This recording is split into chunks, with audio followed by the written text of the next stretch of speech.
오늘 하나님께서 우리에게 은혜의 말씀을 주시는데 아이들이 울어서 좀 정신없지만 집중하시고 귀가 앞쪽으로 향해서 있는 건 뒤에서 나는 소리를 듣지 말라는 거예요. 오늘 하나님께서 우리 모두에게 주시는 은혜의 말씀은 창세기 1장 1절부터 5절까지 기록된 말씀입니다. 이제 우리 함께 한 목소리로 읽겠습니다. 태초에 하나님이 천지를 창조하시니라. 땅이 혼돈하고 공허하며 흑암이 깊음 위에 있고 하나님의 영은 수면 위에 운행하시니라. 하나님이 이르시되 빛이 있으라 하시니 빛이 있었고 빛이 하나님 보시기에 좋았더라. 하나님이 빛과 어둠을 나누사 부르시고 어둠을 밤이라 부르시니라. 저녁이 되고 아침이 되니 이는 첫째 날이니라. 아멘. 아멘. 글을 써보신 적이 있으신가요? 대답을 안 하시네. 책을 써보신 적은 있으시나요? 혹시 신문에 기사를 써보신 일이 있으신가요? 글을 쓸 때 제일 고민되는 게 뭐죠? 첫 문장을 뭘로 쓸까요? 첫 문장을 뭘로 쓸까? 어떻게 글을 시작할까? 그래서 첫 문장 쓰는데 시간이 굉장히 많이 걸리죠. 첫 문장을 쓸 때 어떻게 쓸까? 제가 성경을 읽으면서 그런 생각했어요. 성경은 왜 처음 시작이 이럴까? 그 허구 많은 말 중에 왜 처음 시작을 태초에 하나님이 천지를 창조하셨다 이렇게 기록하고 있을까? 왜 하나님에 대해서 설명하지 않을까? 왜 성경은 첫 문장을 태초에라는 단어로 시작을 하고 그 첫 절이 하나님이 천지를 창조하셨다라고 시작할까? 그 고민을 한동안 했어요. 그리고 거꾸로 내가 만약에 성경의 저자였다면 나는 성경을 어떻게 어떤 문장으로 시작을 할까? 여러분 같으면 성경을 어떻게 시작하시겠어요? 우리는 성경 읽으면서 그런 고민을 안 하나 봐요. 믿음이 하도 좋아서 나는 감히 성경을 쓸 만한 사람이 아니야.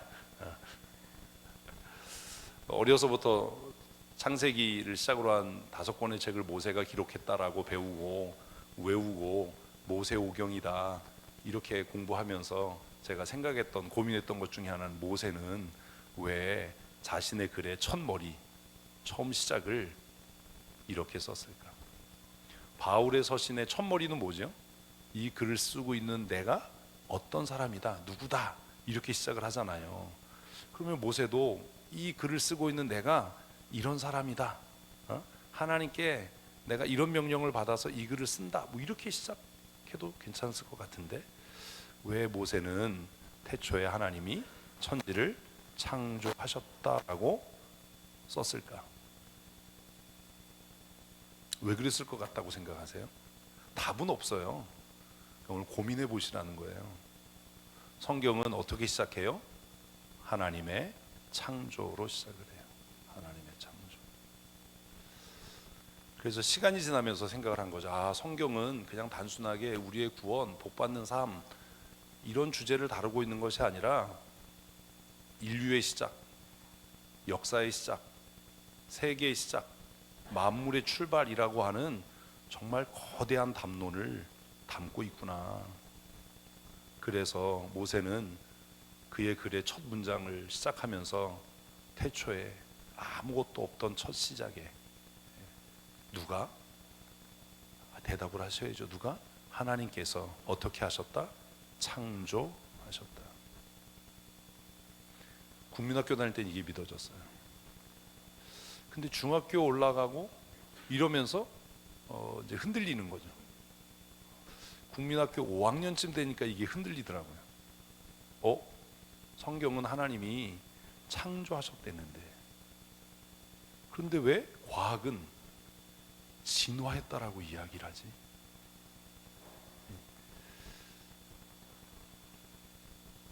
제 삶에 가까운 부분에 큰 도서관이 있었어요. 개가식 도서관이었어요. 그래서 아무나 들어가서 원하는 책을 뽑아서 읽을 수 있는 그 도서관의 한 부분이 이 과학에 대한 책들로 채워져 있었는데 그 과학에 대한 책의 어디에도 뭐가 없더라고요? 창조에 대한 이야기가 없었어요. 창조에 대한 이야기는 단지 어디에 있을 뿐이에요? 성경 창세기 첫 장에만 있을 뿐이에요. 그래서 혼란스러워지기 시작했어요. 그리고 그 과학에 대한 책을 읽으니까 뭐가 있어요? 진화의 증거들이 있는 것 같아 보이는 거예요. 이상하다. 성경은 하나님이 창조하셨다는데 그 창조의 증거를 제시하지 않는데, 도서관에 와보니까 세상이 진화됐다고 얘기하고 그 진화의 증거들을, 숱한 증거들을 제시하는데, 그러면 나는 잘못 믿고 있는 건가?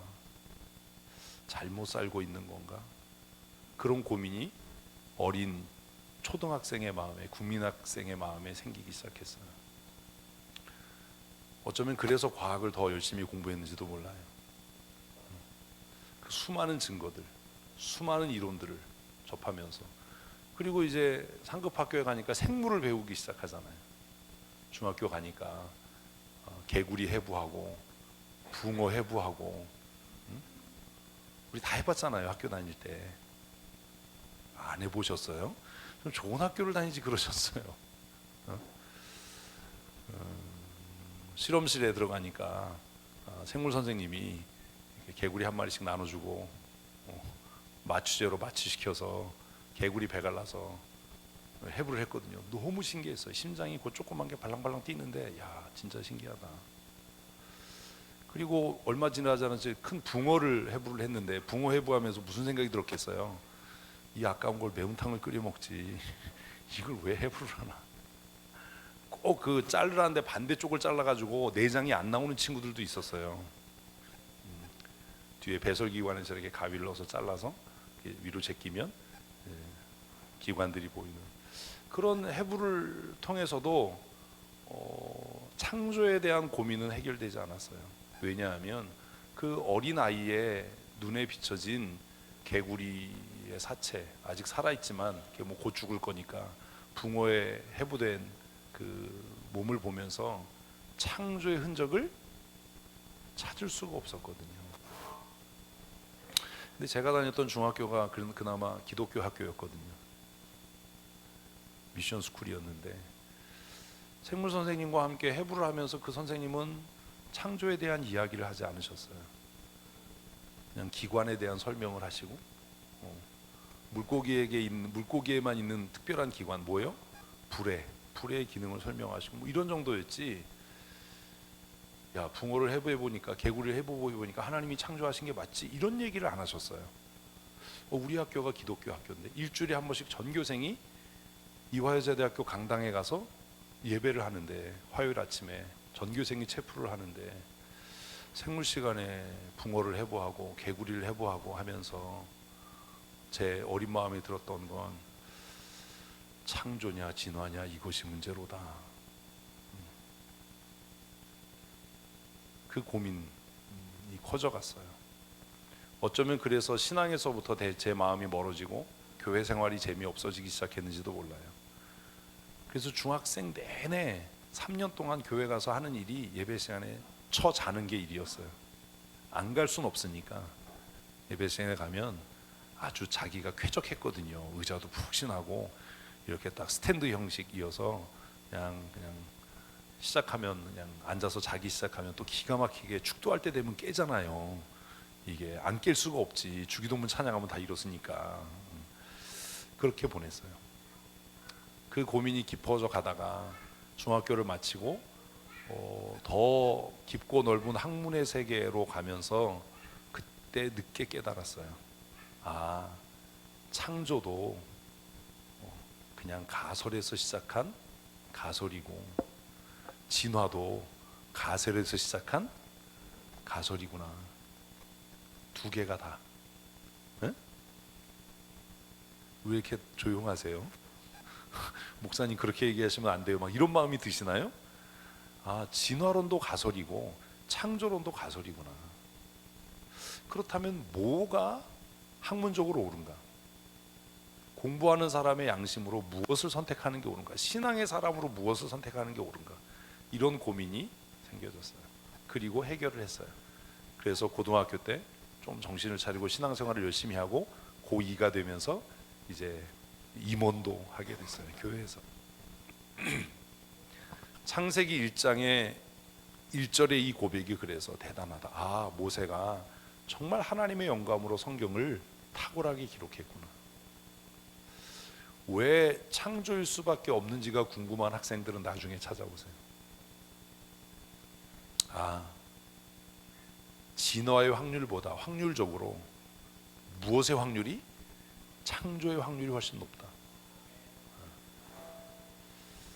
그냥 우리의 학문의 수준이 천박하고 낮아서 진화된 것처럼 보이지만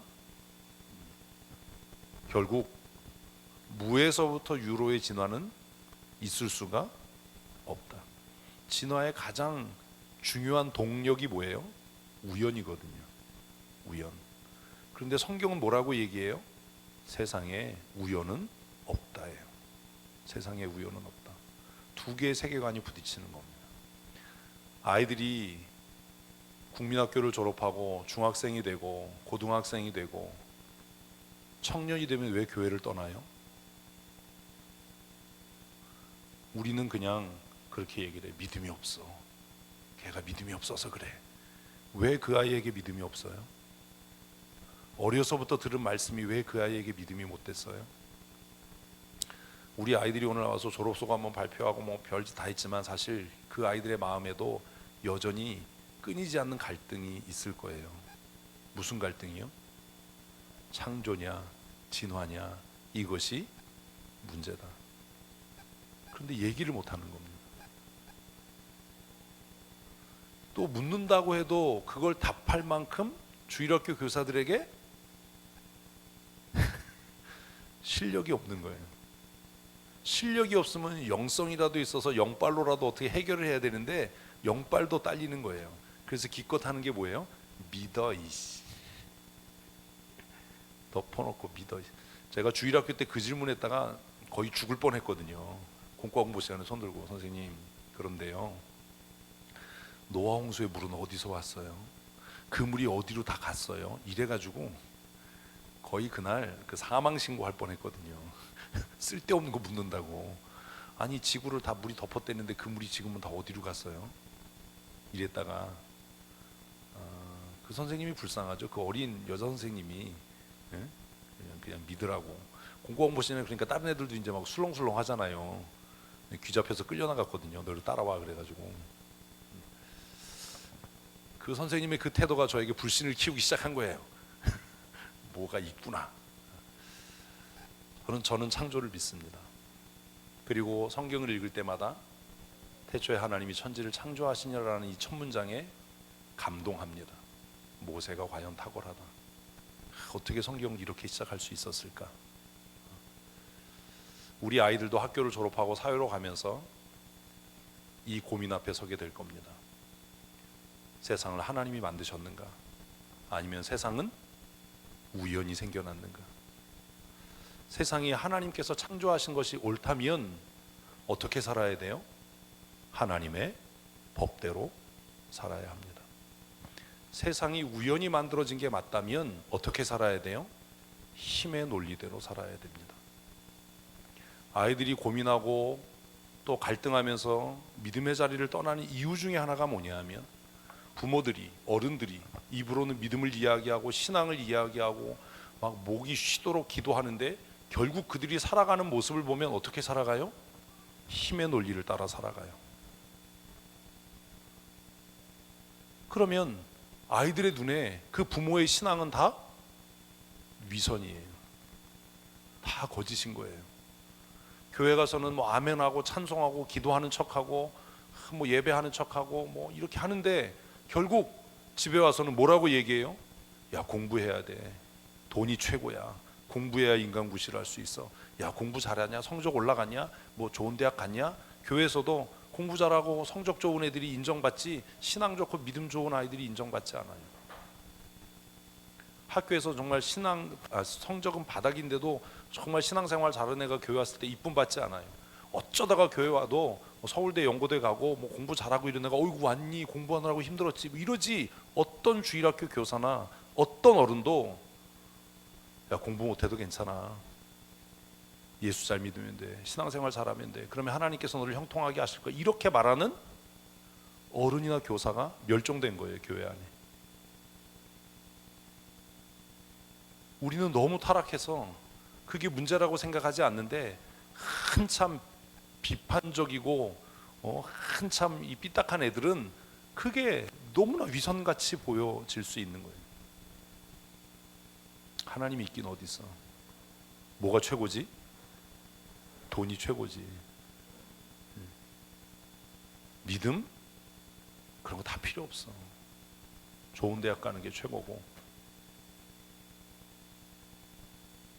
공부 잘하는 게 최고고, 신앙생활도 돈 많아야 인정받고, 교회에서도 부자가 인정받고, 헌금 많이 하는 사람이 큰 소리 내는 거지. 공부 못하고 가난한 사람은 교회에서도 천대받고 인정받지 못하는데 무슨 하나님이 계시냐.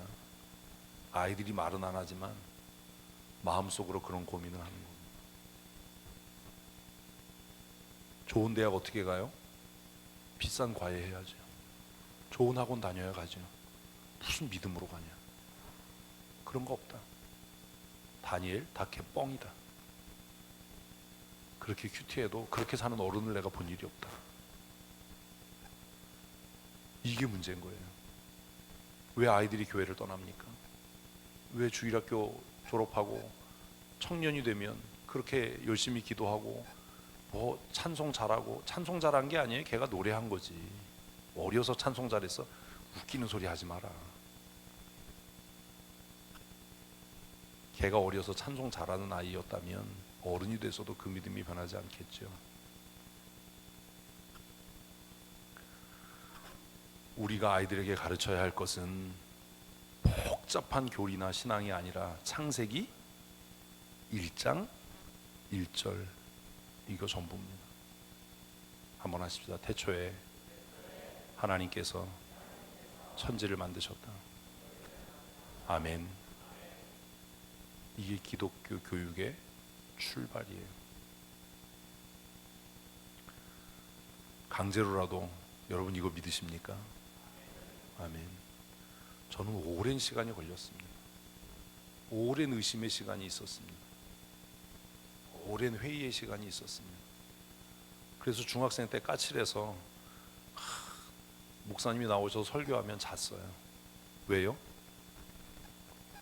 국민학교 다니면서 그 긴 고민의 시간에 제 결론은 창조는 구라다.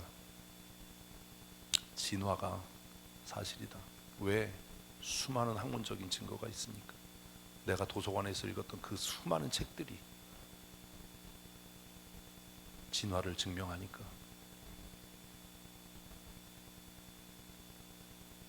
그러니까 설교가 재미없어요. 예배 시작하면 쳐 자는 거예요. 왜요?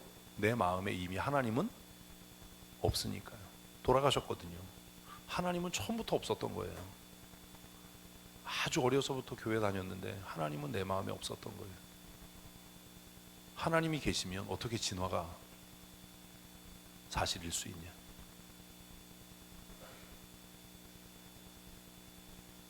이 문제를 해결하는데 거의 3, 4년이 걸렸어요.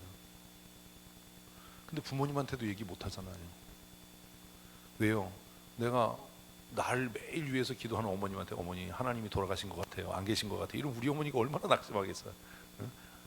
그 얘기는 못 하죠. 주일 되면 교회는 가야죠. 버스 2번, 3번 갈아타고.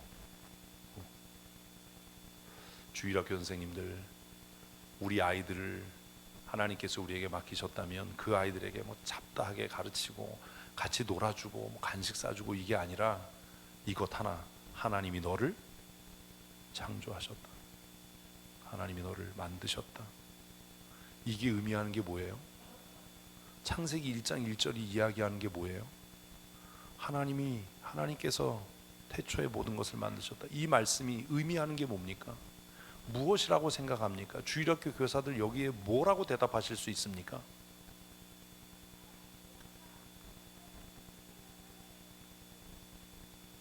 모세는 지금 왜 이렇게 쓰지요? 창세기 1장 1절이 의미하는 게 뭐지요? 한번 하십시다.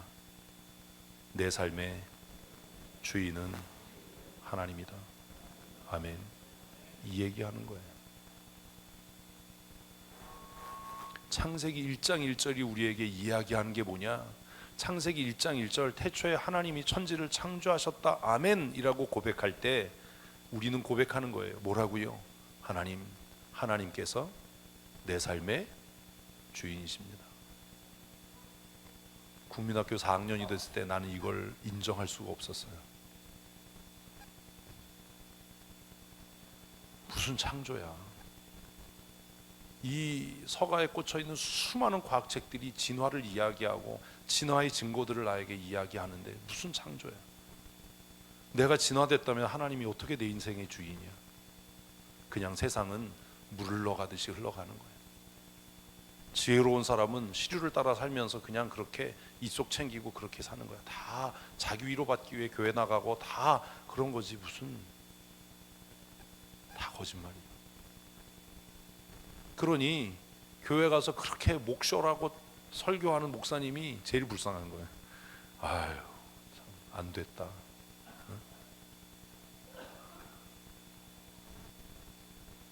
막 뭐 하는 사람들이 다 어른들이 한심해 보이는 거예요. 자기도 안 믿으면서.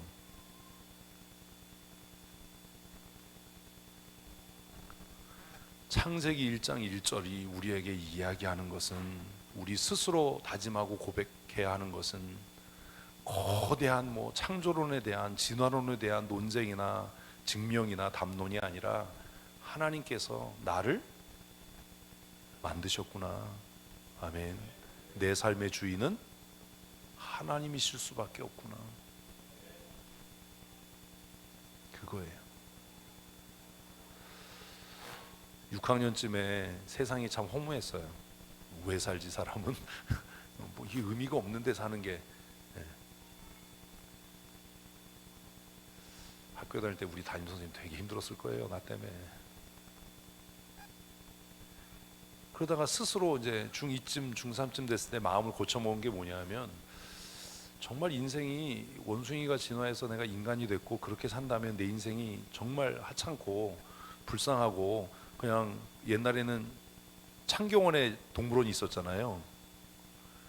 에버랜드가 자연농원일 때 너무 오래된 얘기라나? 창살 안에 있는 너나 창살 밖에 있는 나나 별반 다를 게 없는 거죠. 어쩌면 걔가 더 행복하죠. 왜요? 영양사 선생님이 때를 맞춰 먹을 걸 주고, 주치의 선생님이 건강을 살펴주고, 그러니 걔가 나보다 행복한 거죠. 그러다가 생각을 했어요. 이렇게 살면 결국 내 인생이 똥나겠다. 파국으로 끝나겠다. 그래서 마음을 좀 고쳐 먹어보자. 좀 더 공부를 해보자. 뭐가 사실인지. 그러면서 생각이 조금씩 바뀌기 시작했어요. 중학교를 졸업할 무렵에 사실이 아니라 확률적으로라도 하나님은 살아계실 수밖에 없고, 나는 우연히 생긴 존재가 아니라 하나님의 창조 섭리를 따라 특별하게 만들어진 하나님의 자녀임에 틀림이 없다. 그걸 그냥 믿어보자. 증명된 게 아니었어요. 저는 그냥 믿어보자. 그래서 고등학교 올라가면서 그냥 그렇게 믿어보자. 그리고 정신 차리고 한번 살아보자. 이래서 고1 때 열심히 교회를 다녔더니 고2 될 때 고등부 임원이 된 거예요. 고등부 전체가 한 3,000명이었는데 놀라지도 않네. 그 3,000명 중에 임원이 된 거예요. 그러면서도 계속 창조에 대한 공부를 멈추지 않았어요. 스스로 혼자. 왜? 이게 굉장히 내 인생이 중요한 거였으니까. 어떻게 살지를 결정해야 되는 일이었으니까.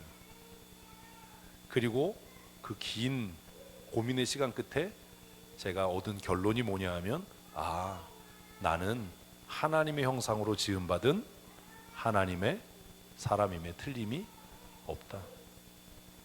그래서 창세기 1장 1절이 가장 위대한 성경 구절이다. 그렇다면 어떻게 살아야 되는가? 하나님이 내 삶의 주인 되는 삶을 살아야 되는 거지. 그 결론에 이르고 나서 또다시 고민이 시작된 거예요.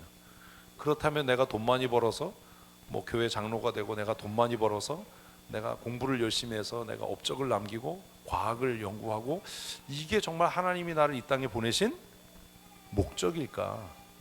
그 고민이 새롭게 시작이 된 거예요. 그래서 결국 오늘 목사가 된 거예요. 창세기 1장 1절이 우리에게 하는 말씀, 그 의미는 내 삶의 주인이 누구다? 하나님이시다. 때는 이미 늦은 거야. 너 이제 끌려나가면 지옥의 문이 열리는 거야. 이제 안 그런데, 엄마 나 안 갈 거야, 안 그럴 거야. 제가 알거든요. 끌려나가면 어떤 일이 생기는지. 때는 늦었어. 우리의 인생도 저렇게 되기 전에 정신을 늦은 때가 와요. 아, 귀엽네. 막 하다가 이제 엄마가 딱 안고 나가니까 이제, 엄마 나 안 그럴 거야. 이미 때는 늦었다.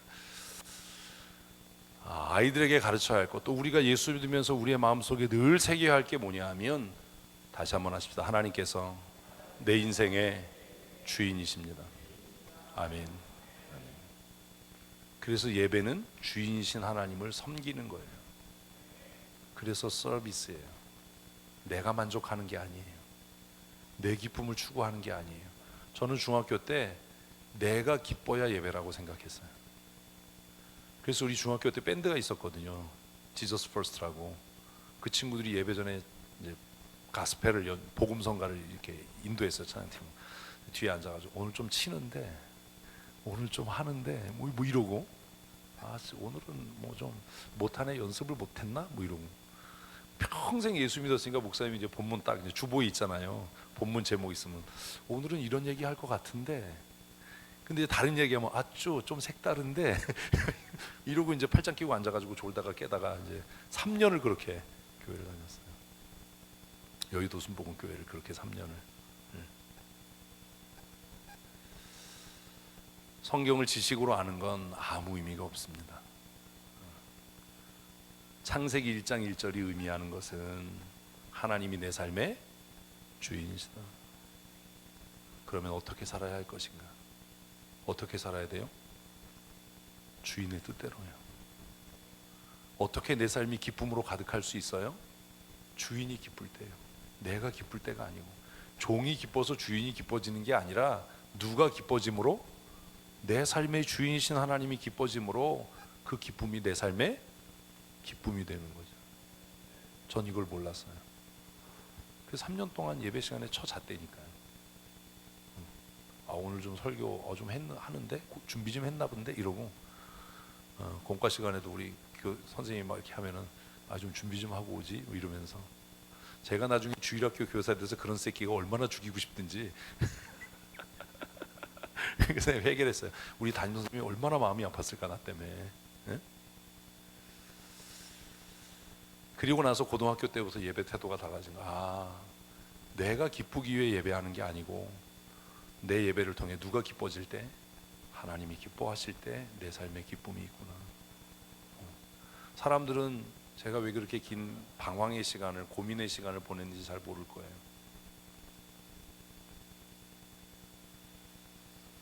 그래서 고등학교 때부터 제 신앙이 달라지기 시작했어요.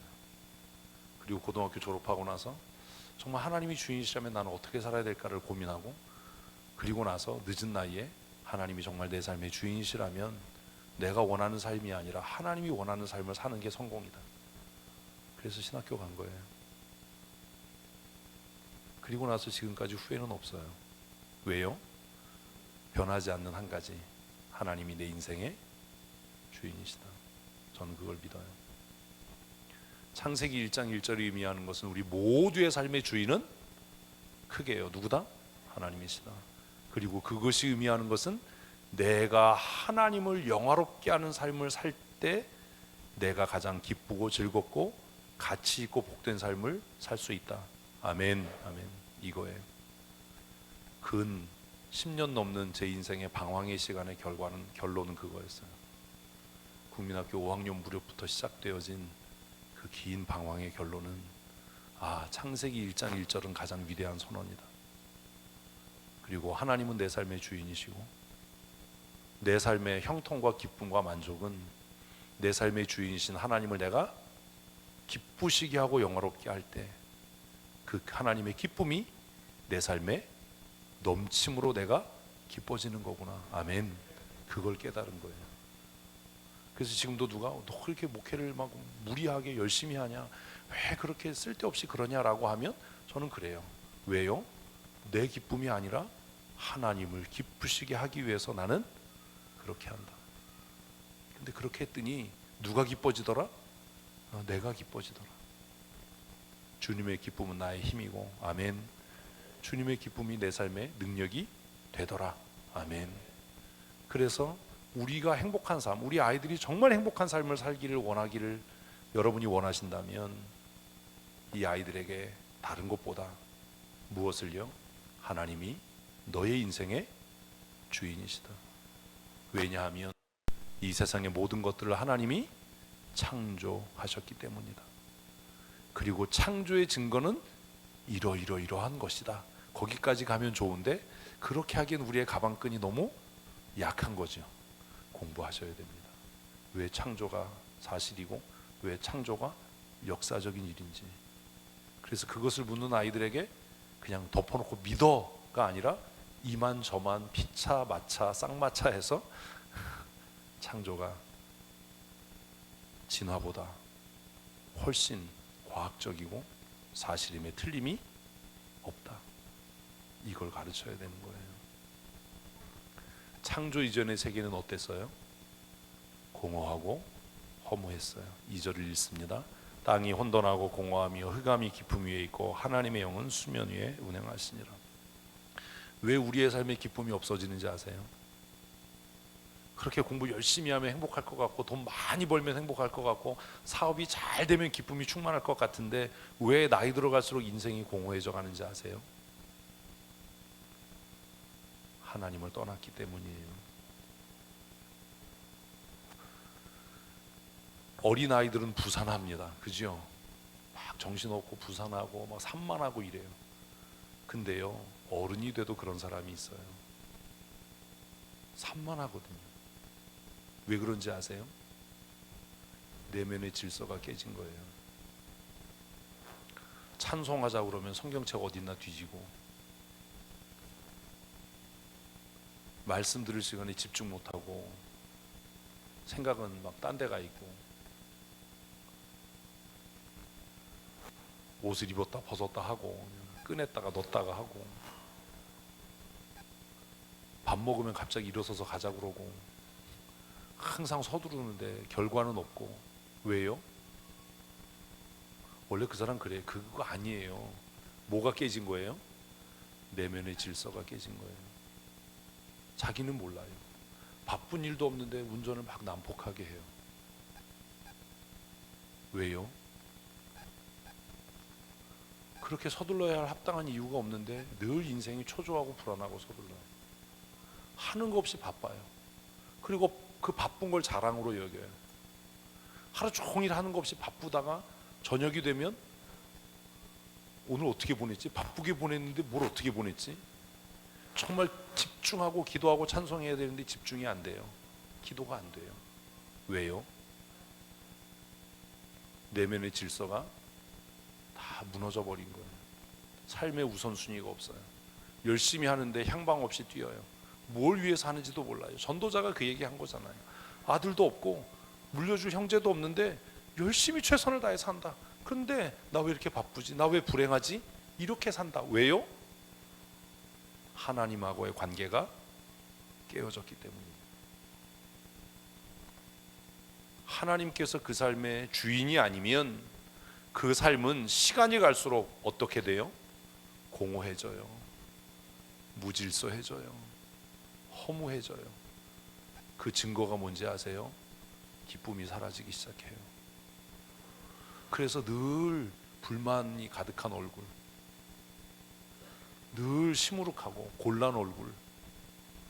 지혜는 그의 얼굴에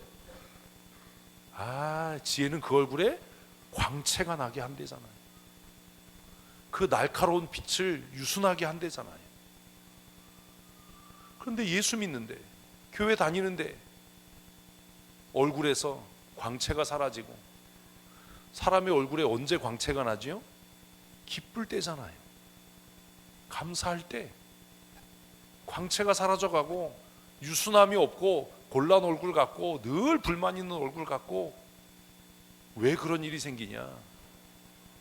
하나님과의 관계가 깨어져 가고 있다는 증거입니다. 하나님의 창조가 있기 전에 이 세상은 어땠어요? 무질서하고 공허함이 가득했어요.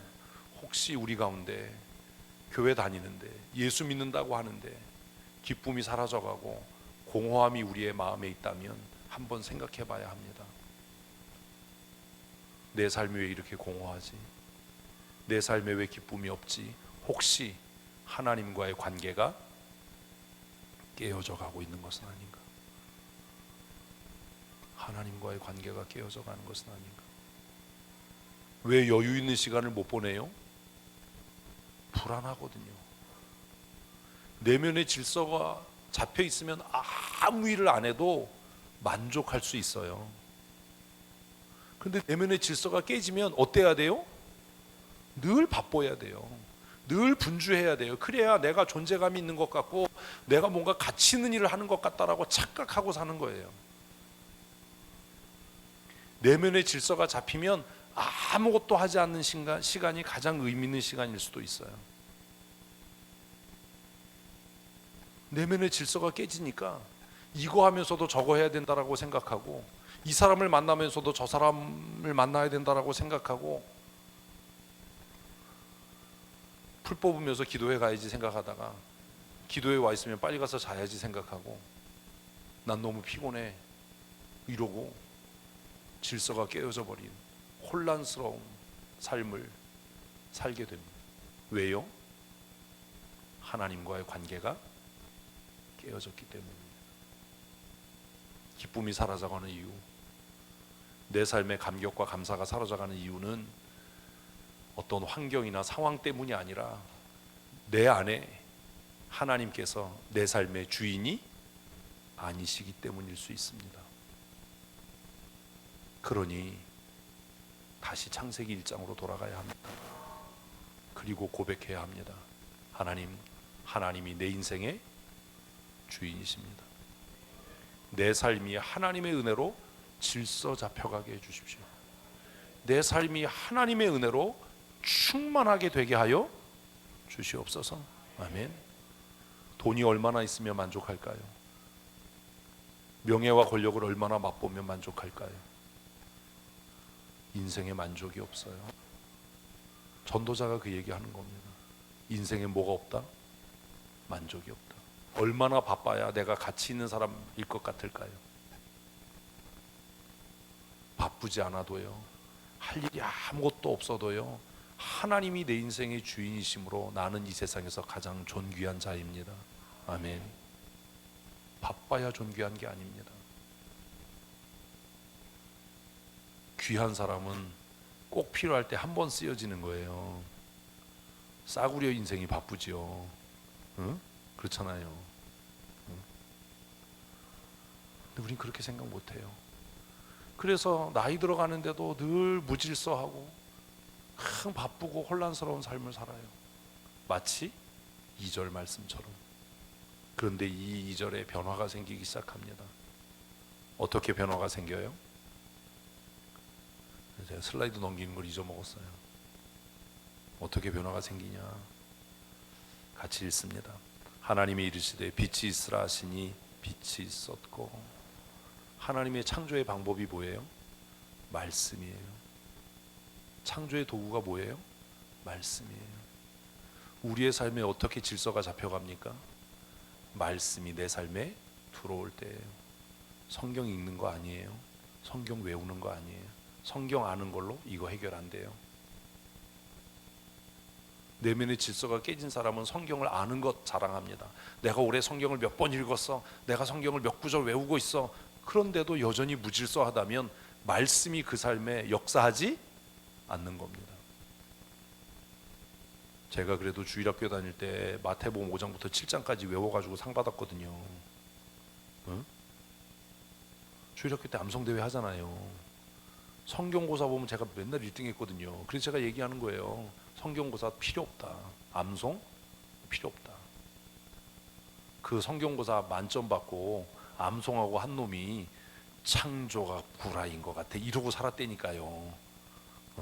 진화가 진리지. 아무 쓸데없다. 제가 왜 주일학교 성경고사 대회 뭐 암송대회 이거에 그렇게 회의적이냐 하면 내가 그 증인이거든요. 교회 상이란 상은 제가 다 받았거든요. 모범상, 모범 어린이상, 무슨 여름 성경학교 별게 다 있어. 찾아보면 여름 성경학교 뭐 남의 교회까지 원정 가가지고 여름 성경학교 남의 교회까지 원정 가서 그 집 밑에 북성감리교회가 있었어요. 지금도 있어요. 굉장히 커졌어요 지금. 거기에서 뭐 여름 성경학교 때 모범상, 우등상 다 쓸어. 남의 교회 가서 그 교회 다니는 애들은 얼마나 기분 나빴겠어요. 이 원정 온 놈의 새끼가 여름 성경학교 때 상을 다 쓸었다니. 베드로반 상장 뭐 이런 거 있단 말이에요. 그거 보면서 웃었죠. 얼마 전에. 아, 나 진짜 웃기게 살았구나. 아무 의미 없다. 성경 읽는데요, 성경 아는데요, 성경 아는 걸로 그냥 물으면 그 아는 걸로 답하는 것만 기쁘지 그 말씀이 그 내면에 뭐가 되지 않아요? 질서가 되지 않는 거예요. 능력이 되지 않는 거예요. 그래서 제가 이제 60이 돼가면서 깨달은 거예요. 성경 암송, 성경고사 대회 다 쓰레기야. 그거 필요 없어. 아는 게 뭐가 의미 있어? 읽는 게 무슨 의미가 있어? 말씀이 그 삶에서 뭐 하지 않으면, 역사하지 않으면, 왜 말씀이 역사하지 않아요? 그 인생의 주인이 하나님이 아니기 때문이에요. 네 인생의 주인이 넌데 하나님의 말씀이 네 삶에서 역사할 이유가 없지. 그러니 그렇게 무질서하게, 허무하게, 분주하게 살 수밖에 없지. 하나님께서 공허한 세상을, 무질서한 세상을 무엇으로? 말씀으로. 대답을 하십시다. 무엇으로? 말씀으로. 하나님이 그냥 논쟁한 거 아니고 설명한 거 아니에요. 뭐라고요? 빛이 있으라. 빛이 있으라. 한번 하십시다. 시작. 네. 뭐가 있으라? 아니요, 질서가 있으라. 지혜가 있어라. 권위가 좀 있어라. 우리의 삶에 필요한 게 뭡니까? 내 삶에 필요한 게 뭡니까? 여전히 죄에 끌려다니면서, 여전히 자신의 감정의 종로로 타면서 그렇게 살 것이 아니라, 내 마음이 혼란스러워지고 복잡해지면 내 삶을 통해, 내 자신을 통해 뭐 할 수 있어야지요? 하나님의 말씀으로 선포할 수 있어야지요. 그 공허하고 무질서한 공간을 향해서 빛이 있으라 라고 말씀하셨듯이 내 마음이 좀 안정되거라, 질서가 잡혀라, 규모가 좀 있어라, 지혜로워져라 라고 하나님의 자녀됨의 권세로 내 삶을 통해 선포할 수 있어야죠. 슬픔은 떠나가고 기쁨이 내 삶에 충만할지어다. 아멘. 몸이 병들어서 힘들 때 내 마음을 연약하게 하고 내 몸을 병들어 힘들게 하는 모든 흑암의 권세는 내 몸에서 떠나갈지어다. 아멘. 예수의 이름으로 명하노니 강건케 될지어다. 이게 하나님의 자녀가 되는 권세지. 나이가 40이 넘고 50이 넘었는데도 여전히 무질서하고 뭘 해야 되는지도 모르고 혼란스럽기만 하고 서두르나 결과는 없고 예배하나 기쁨은 없고 신앙의 연조는 기른데 믿음은 없고. 여러분, 예배함이 기쁘십니까? 기도의 능력을 경험하십니까? 내년도 표가 교회의 기쁨을 누리자예요. 말씀의 은혜, 아멘. 기도의 능력, 이런 게 경험이 돼야죠. 말씀의 능력을 경험하십시오. 찬송의 은혜를 경험하십시오. 기도의 응답을 경험하십시다. 내가 내 삶을 통해 선포할 때 우리의 믿음의 선포대로 될 줄로 믿습니다. 공허하고 텅 비고 무질서한 공간을 향해 하나님께서 빛이 있으라 말씀하시니까 어땠다고요? 빛이 생겨진 것처럼. 내 삶에서 모든 무질서는 떠나갈 줄로 믿습니다. 모든 우매함과 미련함은 떠나갈 줄로 믿습니다. 염려와 근심이 변해서 찬송과 기쁨이 될 줄로 믿습니다. 아멘. 내가 나에게 선포할 수 있어야죠. 내가 하나님의 자녀다. 영접하는 자, 곧 그 이름을 믿는 자들에게는 하나님의 자녀가 되는 권세를 주셨다라고 말씀하셨으니까 내 삶의 주인이 하나님이시니 나도 내 삶을 향하여 뭐 한다? 명령하고 선포한다. 아멘. 뭐 이래야죠. 늘 우울하고 늘 무기력하고 늘 무질서하고 어떻게 한결같이 그렇게 죄의 종으로 살아갈 수 있는가? 뭐가 없기 때문이에요? 말씀의 능력이 없기 때문이에요.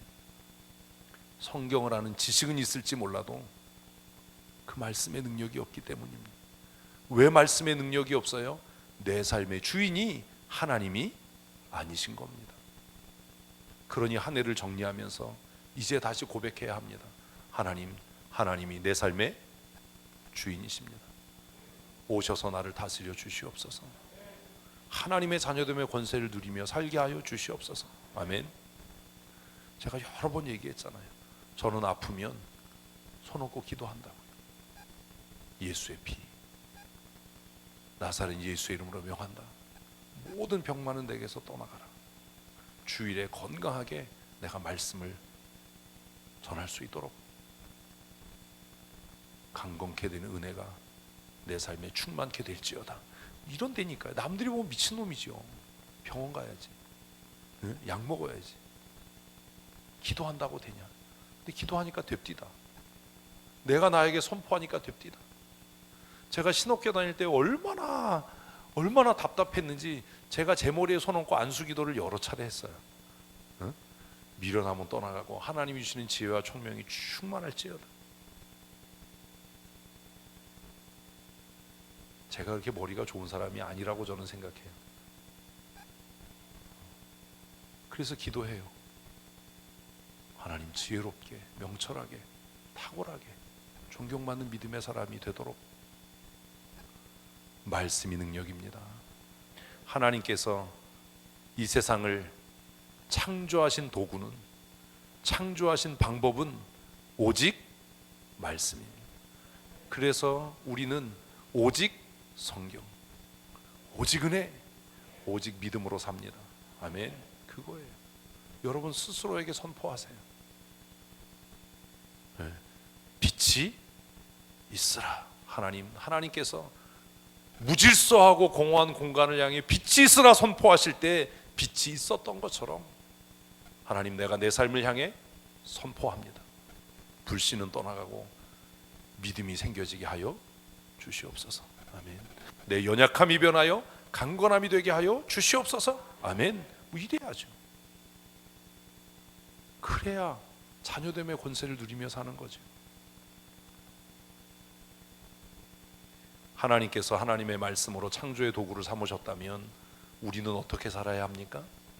말씀대로 살아야 하는 겁니다. 아이들에게 그거 가르쳐야 합니다. 네 인생의 주인이 하나님이시고 하나님께서 말씀으로 세상을 만드셨다면 너의 인생이 가장 행복하고 가장 성공적인 인생이 되려면 뭐 따라 살아라? 말씀 따라 살아라. 아멘. 이거 가르쳐야 되는 거예요. 무슨 간식 주고 뭐 이게 아니라 너 말씀 따라 살아야 돼.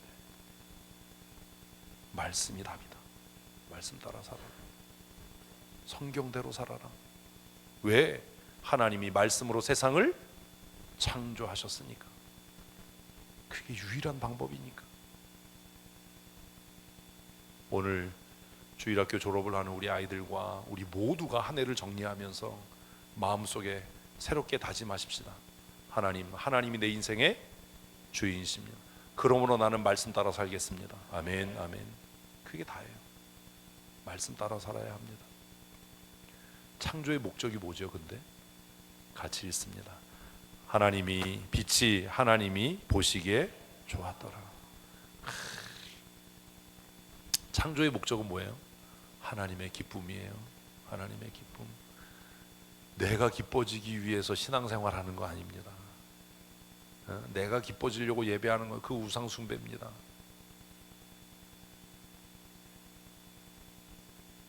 제가 옛날에 그랬다니까요. 중학생 때. 난 내가 기뻐지려고 예배했어.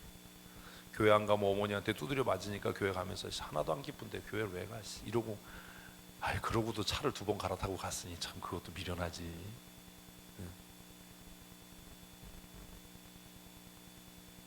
예배 끝나고 돌아오는데 얼마나 공허했겠어요. 그래도 안 갈 수는 없잖아요. 안 가면 맞으니까 일단. 일단 맞으니까. 어머니가 일단 두드려 패니까 안 갈 수가 없잖아요. 내 만족을 위해서 살면 우리의 인생은 공허해집니다. 내 기쁨을 위해 살면 망합니다. 하나님의 창조의 목적은 뭐예요? 하나님의 기쁨입니다. 하나님의 기쁨. 빛이 하나님 보시기에 좋았더라. 한번 하십시다. 내 삶이 하나님 보시기에 좋았더라. 아멘. 지금 여러분의 예배 태도가 하나님 보시기에 좋을 거라고 생각하십니까? 자신 있으십니까?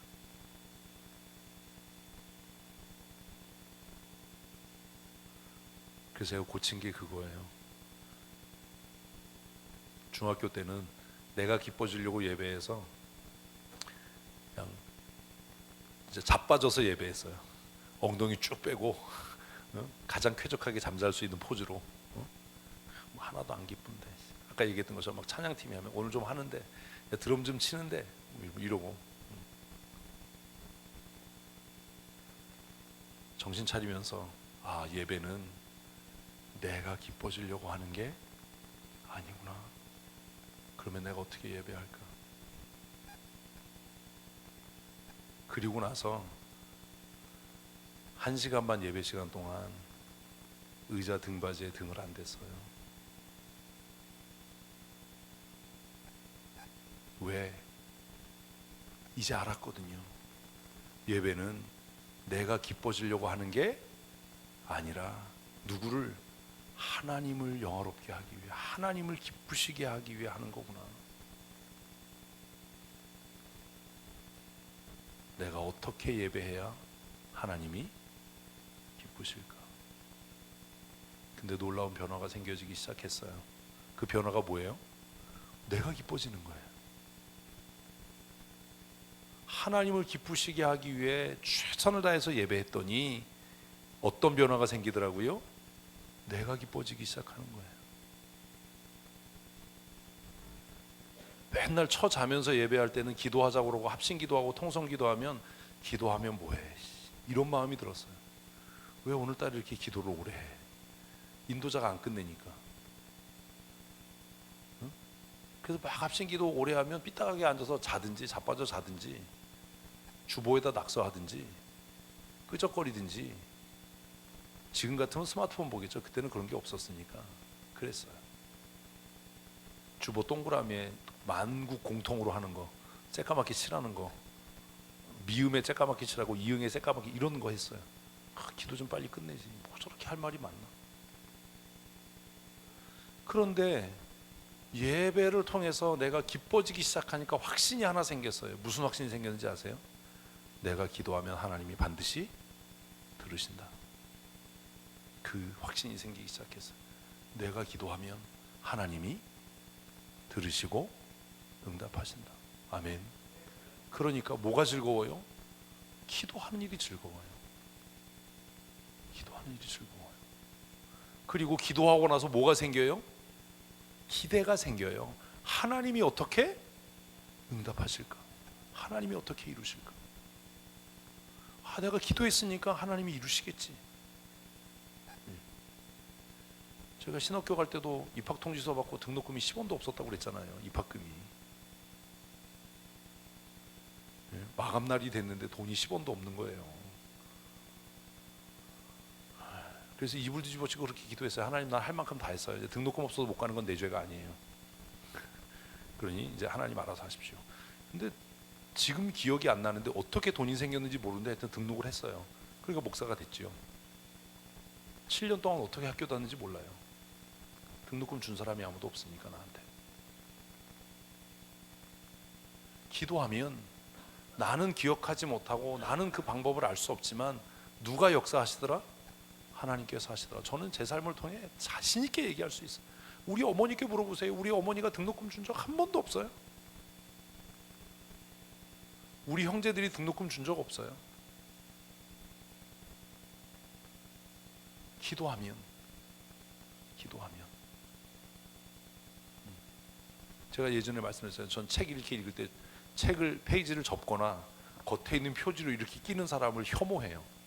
왜 그런지 아세요? 돈이 없어서 책 사는 게 너무 힘들었어요. 학교 다닐 때. 그래서 어떤 때는 서점에 가서 책 붙잡고 기도했어요. 하나님, 이 책 읽고 싶어요. 이 책이 필요한데 지금 돈이 없어요.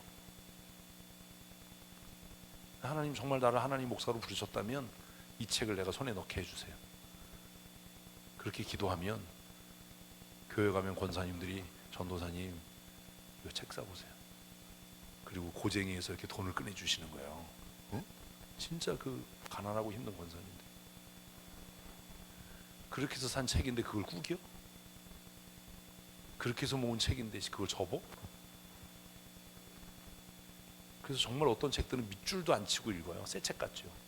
책이 너무 귀하거든요. 이걸 어떻게 산 건데 내가. 먹을 거 안 먹고 입을 거 안 입고 내가 산 책들인데.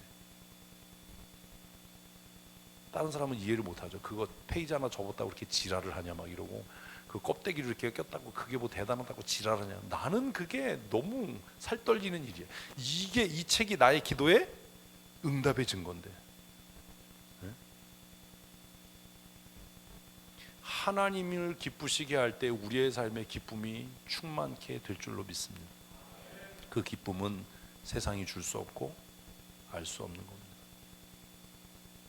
하나님이 내 예배를 받으셔서 기뻐하신다라는 확신이 들면 무슨 담대함이 생겨요? 내가 기도하면 하나님이 반드시 응답하신다. 아멘. 그 확신이 들어요. 그러니까 기도가 기뻐요. 기도하는 게 즐거워요. 기도하면 하나님이 어떤 방식으로든 뭐 할 테니까, 응답하실 테니까. 이걸 아이들에게 가르쳐야 돼요. 네가 하나님을 기쁘시게 하면 하나님이 너의 기도에 반드시 응답하신다. 아멘. 엄마는 네 필요를 채울 수 없고, 아빠는 네가 죽는 날까지 너를 보호할 수 없지만, 네가 하나님을 기쁘시게 하는 삶을 살면 네 생이 끝나는 날까지, 너의 심장이 멈추는 날까지 하나님이 너의 기도를 들으시고 응답하신다. 너를 지키시고 보호하신다. 그러니 두려워하지 말고 낙심하지 마라. 하나님을 기쁘시게 하는 자가 되라. 하나님의 창조의 목적은 아담의 만족이 아니라 하나님의 기쁨이었어요. 창세기 1장이 정말 대단하잖아요. 빛이 하나님 보시기에 좋았더라. 그래서 저는 그런 기도 하거든요. 하나님, 내 인생이 하나님 보시기에 좋았더라가 되게 해주십시오. 하나님이 내 인생을 보며 기뻐하게 해주십시오. 그리고 성경 읽었더니 한참 뒤에 가서 너의 하나님 여호와가 너를 잠잠히 사랑하시는데 너로 인하여 기쁨을 이기지 못하신다. 이야, 이런 은혜가 있고, 너로 인하여 기쁨을 이기지 못하시며 잠잠히 너를 사랑하사. 이런 삶을 산다면 무슨 부족함이 있겠나. 하나님이 나를 기뻐하시면, 여호와께서 내 목자가 되시면 내 삶이 부족함이 없을 줄로 믿습니다. 아멘. 교회 나오는데도 왜 기쁨이 없어요? 하나님을 기쁘시게 하지 않는 겁니다. 내 예배가, 내 찬송이, 내 신앙생활이 하나님을 기쁘시게 하지 못하는 겁니다. 그러니 내 안에 기쁨이 없습니다. 기도 응답에 대한 확신이 없습니다. 내 삶에 온통 부족한 뿐입니다. 여길 봐도 결핍이고 저길 봐도 결핍이고 온통 부족한 뿐이에요. 그러나 내 삶이 하나님을 기쁘시게 하기 시작할 때 여호와가 나의 목자가 되셔서 내 삶이 전혀 부족함이 없게 될 줄로 믿습니다. 내 잔이 넘치나이다.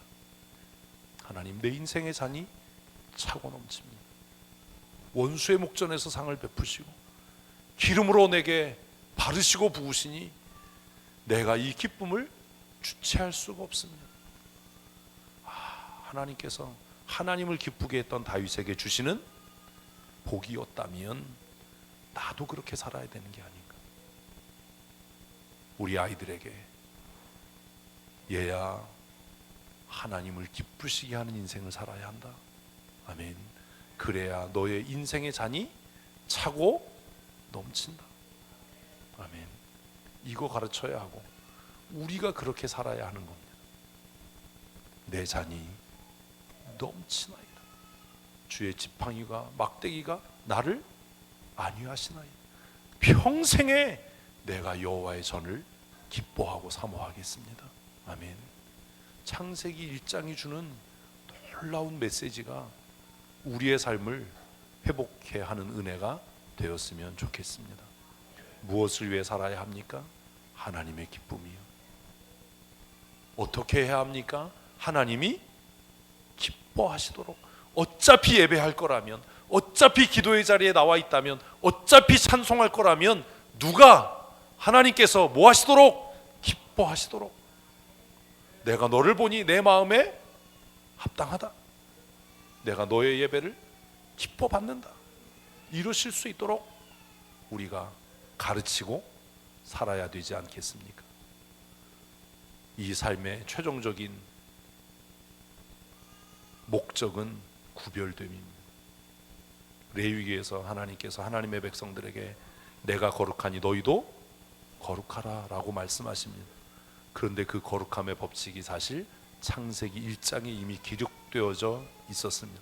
같이 읽습니다. 하나님이 빛과 어둠을 나누사. 빛과 어둠을 나누사. 성도는 어떤 삶을 사는 거예요? 구별된 삶을 사는 사람들이에요. 나누어진 삶을 사는 사람들이에요. 아이들에게 이걸 가르쳐야 돼요. 커가면서 뭐가 두려워져요? 그 무리에 끼지 못하는 게 두려워져요. 대학 갑니다. MT 합니다. OT를 갑니다. 다 주님을 부르는 노래를 하죠. 우리는 성령이 오셨네 하는데 그 젊은 애들은 주님이 오셨네 하잖아요. 쭉쭉쭉쭉 이거 하잖아요. 몰라요?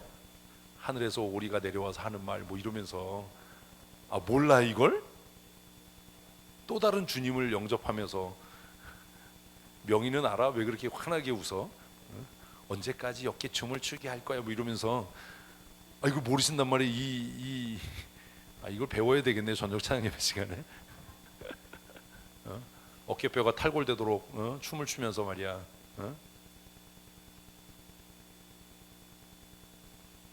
그 자리에 있을 때 얼마나 초라해지겠어요? 얼마나 두려워지겠어요? 얼마나 불안해지겠어요? 제가 고등학교 2학년 때, 고등학교 때 이과잖아요. 문예부장이 됐어요. 남자 학교잖아요. 중학교 때하고 분위기가 달라졌어요. 중학교 때는 남녀공학이었어요. 여자 짝이었어요. 그래서 얘네들이 가정가사 실습하면 막 샌드위치도 만들어다 주고 막 이랬어요. 꽃동산에서 3년을 보낸 거죠. 근데 고등학교를 딱 올라가니까 한 학년에 15반씩 3학년이 있는데 이 분위기가 다른 거야. 응? 그래서 선배한테 끌려가가지고 고1 때 문예부에 끌려갔거든요. 너 글 좀 쓴다 이래가지고 문예부 갔는데 처음 하는 일이 뭐냐면 난 그때 인생 처음 태어나서 줄바따를 맞아봤어요. 아니 문예부인데 선배들이 오더니 다 엎드리래. 그런데 이유도 없이 때리는 거야. 그때는 어때야 돼요? 이유도 없이 맞아야죠. 응? 이게 뭐지? 그래서 2학년이 되면서 이제 뭐 해가지고 어떤 문예부장이 됐어요. 그래서 환영회 한다고 어느 중국집으로 모이라고. 그때는 중국집이 그렇게 중국집으로 모여라. 중국집으로 갔어요. 방에 쫙 선배들이 와가지고 서울대 들어간 선배, 고대 들어간 선배 와가지고 한 잔씩 주는 거예요. 무슨 조폭, 지금 생각하면 조폭 영화야 이게. 교련복 입고 우리 개구리복 입고 교련복 입고 얼마나 겁이 났겠어요 제가. 그렇죠. 저는 못 마십니다. 그날 거의 아주 그냥 아주 이 세상에 태어나서 들을 욕 다 듣고 뒤지게 맞았어요. 그날. 그리고 나니까 선배들이 이제 제껴놨어요. 저 새끼는 술 안 처먹는 꼴통. 아니 그럴 수가 없죠. 내가 주일날 가가지고 교회에서 임원으로 기도회 인도하고 뭐 금요철에 인도하고 하는데 또 다른 주님을 막 이렇게 쭉쭉쭉 할 수가 없잖아요. 지금 생각하면 우리의 자녀들이 대학 들어가고 신입생 환영회 가고 OT 가고 MT 갔을 때 얼마나 두렵고 소외되고 나도 저 무리에 끼고 싶은데 그 고민을 하지 않겠나. 저는 뭐 맞으면서 뭐 죽기에 하겠나 이러고 막 옛날엔 진짜 무식했어요. 죽기에 하겠냐, 뭐 죽이기에 하겠냐. 뭐. 옛날엔 맞아도 집에 가서 맞았다는 소리 못 했잖아요.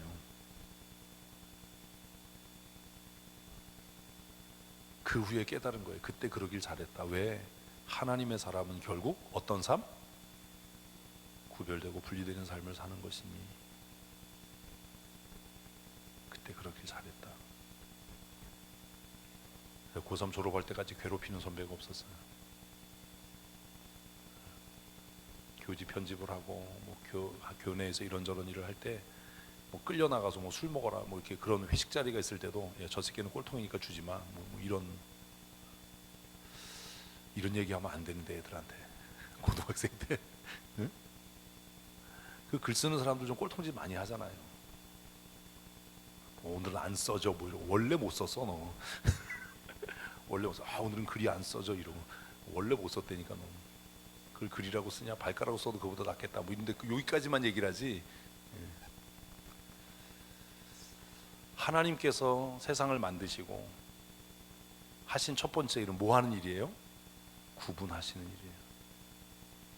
빛과 어둠을 나누사 물과 육지를 나누사 하늘 아래에 있는 궁창과 하늘 아래에 있는 궁창을 나누사. 나누임이 은혜였구나. 나누어지는 것을 두려워하지 말아야 하는구나.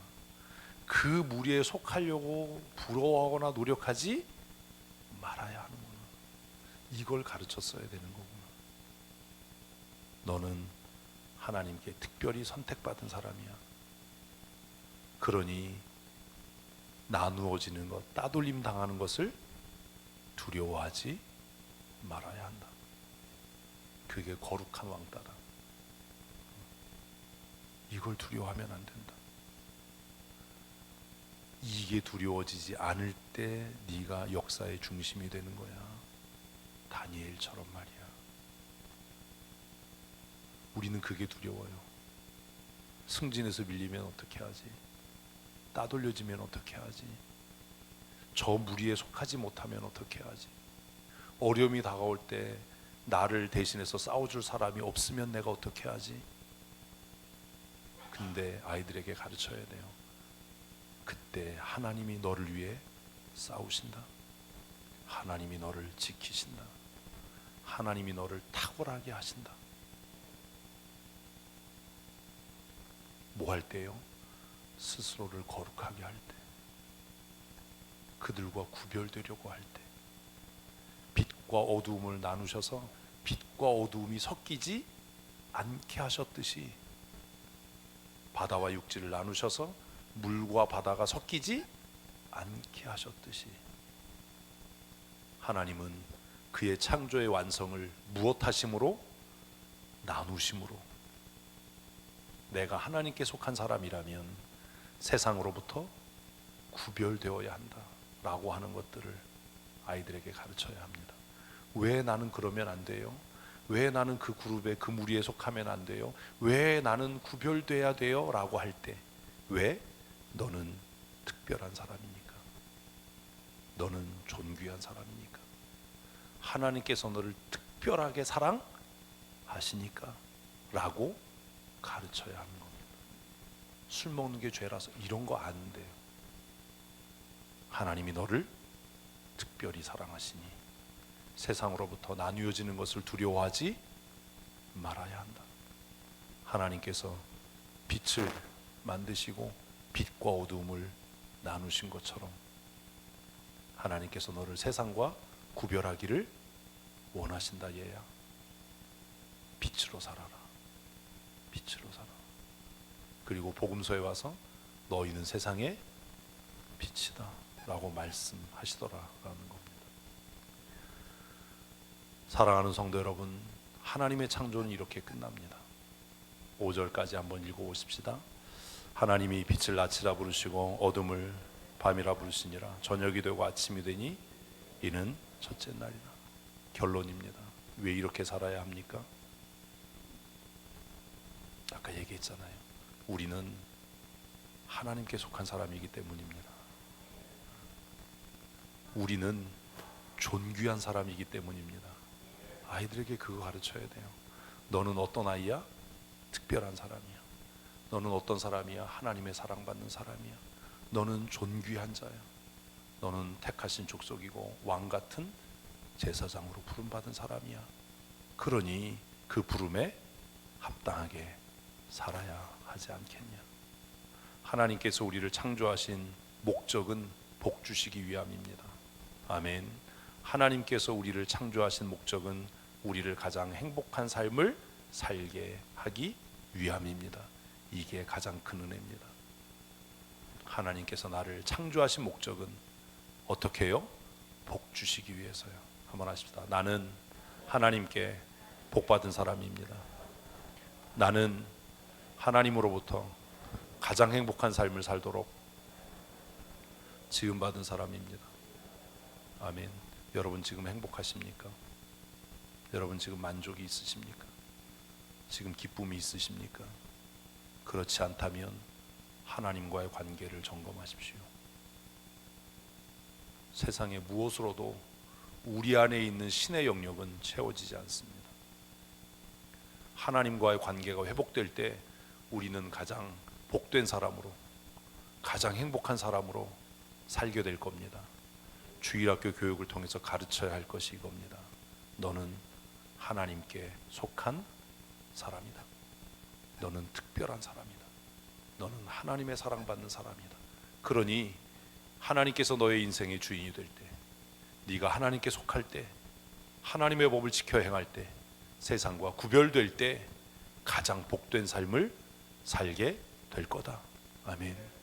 두려움이, 낙심이 우리의 마음을 사로잡으려고 할 때 하나님의 말씀으로 어떻게 해라? 선포해라. 선포해라. 빛이 있으라 말씀하셨던 것처럼. 그러면 가장 행복한 사람으로, 가장 형통한 사람으로 살게 될 거다.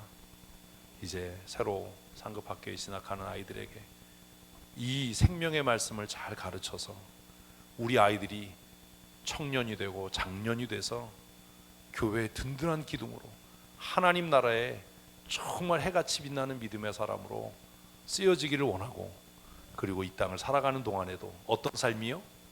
가장 행복한 삶.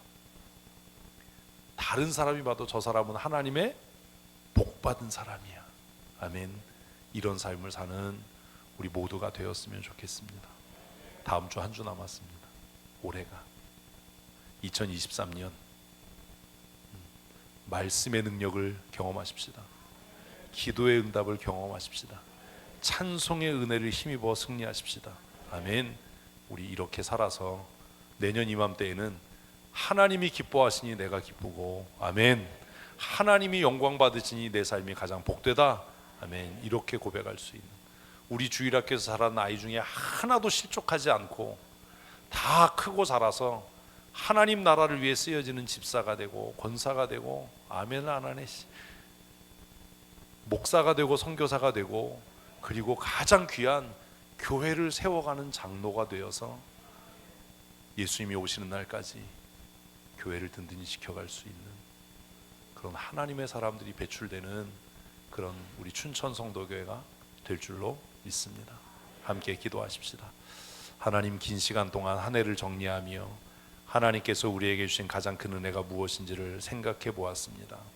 하나님, 나를 지으신 분이 하나님이십니다. 나를 부르시고 택하신 분도 하나님이시고, 하나님의 자녀로 권세 있는 삶을 살게 하시는 분도 하나님이심을 믿습니다.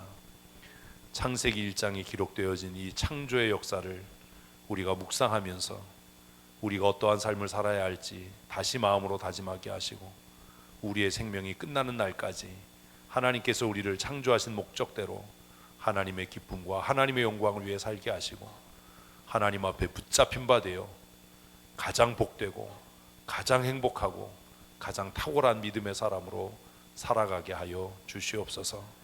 주일학교 과정을 마치고 상급학교로 진학하는 우리 자녀들에게 이런 믿음의 은혜를 더하셔서 세상을 하나님께서 말씀으로 창조하셨음을 믿어 의심치 않게 하시고, 그 믿음이 이 아이들의 평생을 유지하고 지키는 힘과 능력이 되게 하여 주시옵소서. 교회의 머리가 되신 우리 구주 예수 그리스도의 크신 은혜와 우리 인간들과 세상의 모든 것들을 말씀으로 창조하신 하나님 아버지의 크고 놀라우신 은혜와 그 능력의 권능과 성령님의 교통하시며 우리 가운데 충만케 하시고, 성경의 진리의 말씀을 통해 하나님을 깨닫게 하시고 하나님의 자녀됨을 깨달아 알아 하나님의 약속의 말씀을 따라 살아가게 하심으로 가장 행복하고 가장 복된 삶을 살게 하시는 강권적이고 충만하신 은혜와 역사하심이 오늘 주일학교 졸업예배를 통해서 우리의 삶의 정체성을 다시 확인하고 무엇을 위해 어떻게 살아가야 할지를 깨달아 일평생 하나님이 주신 은혜와 복을 누리며 형통한 삶을 살기로 그 마음에 결심하는 사랑하는 주의 자녀들 머리 위에와 또 아이들을 위해 한 해 동안 수고한 우리 교사들과 또 하나님의 나라를 소망하고 사랑하는 모든 성도들과 그들의 가정과 자녀들과 출입하며 경영하는 일터와 사업장 위에 영원토록 함께 있을지어다. 아멘.